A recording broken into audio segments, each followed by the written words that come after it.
Morning, YouTube. It's Megan here. Actually, I should say good afternoon because it's already almost 3.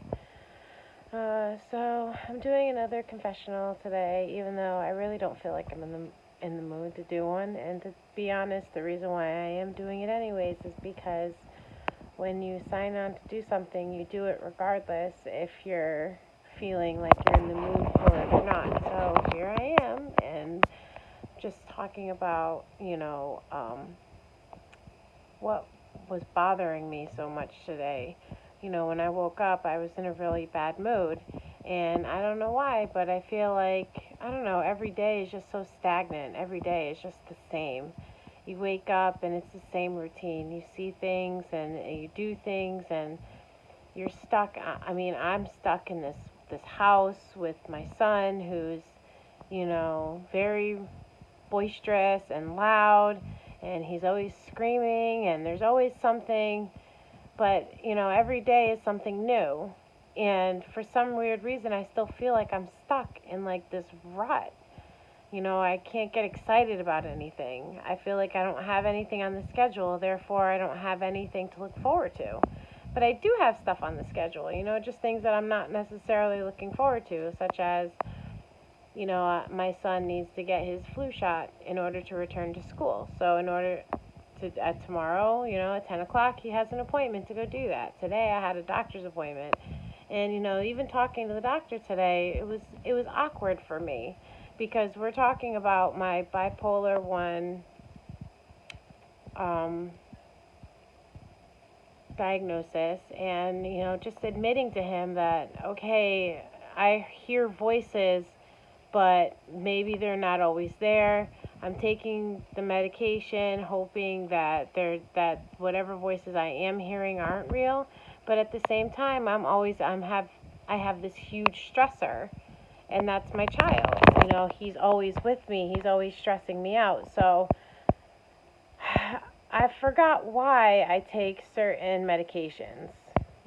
Because I've been taking them for so long, but it's still been dealing with anxiety. I take anxiety medications, even though I'm also on addiction medications.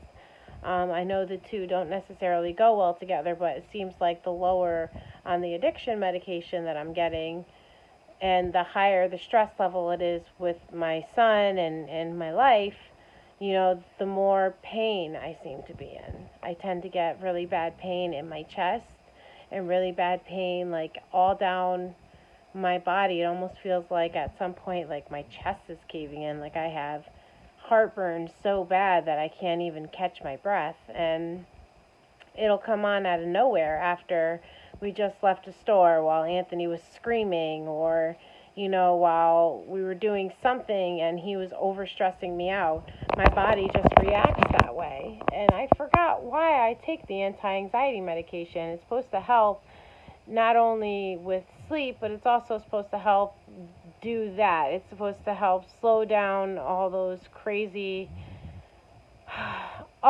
racing thoughts that happen that lead to the heartburn, all the stress that comes from his screaming and his fighting and his tantrums all day long. The anti-anxiety medication was meant to help with that kind of stuff, and that's why I take it. And then having to explain to a doctor all why I take these things, it was just difficult, especially being on an addiction medication. When you're on an addiction medication, they automatically look at you like you're just looking to get meds that you can sell on the street. But sometimes that's not the case. Sometimes you're actually looking for medication that helps, but people are reluctant to give you because the two don't mix. Well, I get that, but if I got rid of the other one, then why can't I have the other? Because the other is the one that really helps.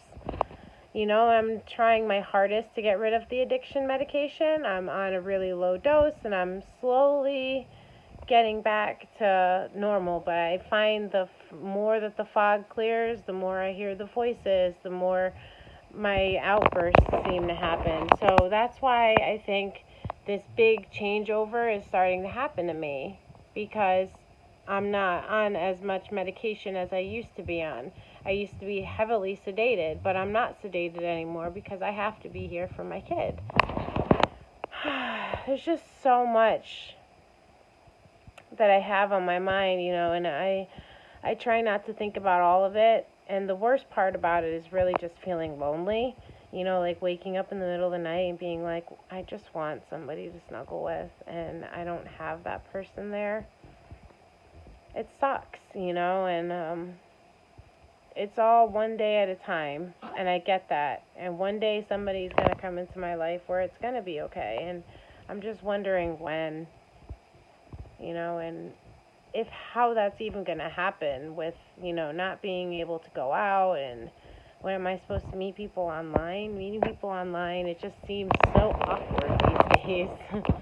It's not a hard thing, but it's not an easy thing either, because are you ever really going to meet them? I don't know, because, you only really get to see pictures, and you see pictures of them with people that they already know. It's like hard to even know anybody these days when you have the internet. You can have a whole relationship just via text message, and you almost forget that there is somebody on the other line. And then when you meet that person, you're like, wow, this is not the person I had envisioned with the text messaging. So it's like the spark is almost gone. And that's the one thing that I worry about the most. Is I find somebody is super easy to talk to via text. They're not easy to talk to via, like, face to face. So there's a lot going on in my head. The new year, it brings on so many new things. I'm excited for Anthony to get back to school. I'm not excited for him to have to get his flu shot, but he has to continue going to school, and we do what we have to, unfortunately. That involves getting him vaccinated. I mean, it's not a horrible thing, but it's not the greatest thing. It's so controversial that I don't even want to talk about it. Politics is not something that I generally talk about. I mean, we can talk television shows. I love RuPaul's Drag Race. I love all different types of shows. Like, his Dark Materials was sickening. But that's not really the purpose of these confessionals. The purpose of these confessionals are more to, like, let moms know that they're not alone. The fighting and the stress and the pain that comes from dealing with that stress, it's real. And I hope that doctors everywhere work with ASD parents everywhere, because, our tolerance level has to be high, yes, but it's also to a point where you almost feel like a failure almost every single night, because your kid is just not doing what you want them to do. And I don't like feeling like a failure. That's the one thing that bothers me the most.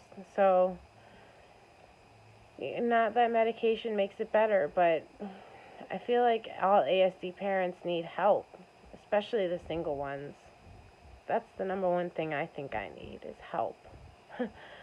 Help with my son, help from somebody just to come by every day and see me and work with me and have a different game plan, instead of me being here just all by myself. It would be nice.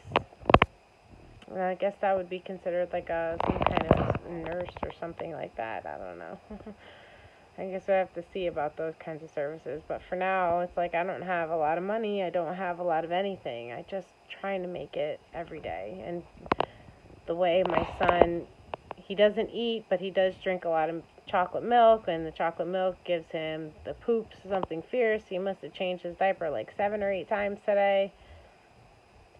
The way he goes through diapers, the way he goes through all this stuff, it's really hard. And I'm just trying to keep my head above water. And that's why, I make these diaries, because I want all moms to know that you're not alone. I'm doing it, so you can do it too. We can all do it together. We just have to stick together, especially the single parents. Especially the parents of ASD kids, because they are definitely way more difficult than any normal child. I mean, I've babysat a kid who was similar to Anthony's age, who happened to be a girl. Girls and boys, you really can't compare, but just how much easier it was to work with her and talk to her, it was beyond comparison. My son, I don't realize how difficult it is because I'm so used to doing it.